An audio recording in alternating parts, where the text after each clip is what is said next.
In today's video, I'm going to teach you how to use ELI5 and Perplexity AI. If you want Perplexity to explain something in a much simpler, easier to understand way, the ELI5 style is a great option.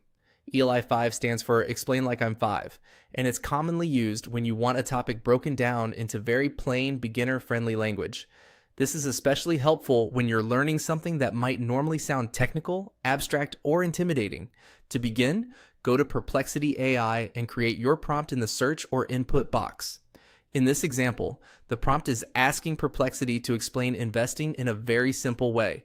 You can type something like, explain to me like I'm 5 what investing means, how putting money in stocks, funds, or businesses helps it grow over time.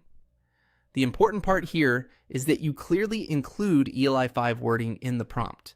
That tells Perplexity you don't want a dense or advanced explanation. Instead, you want something clear, basic, and easy to follow. When writing this kind of prompt, try to be specific about the topic you want explained, but keep your wording natural. In this case, the prompt doesn't just say, "What is investing?" It also adds a little context about stocks, funds, and businesses, which helps Perplexity give a more focused answer.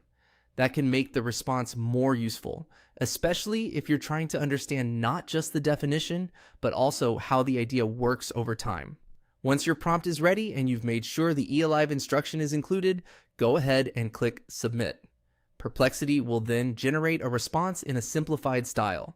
This is where the tool becomes really useful because it can turn a complicated financial concept into something much more approachable.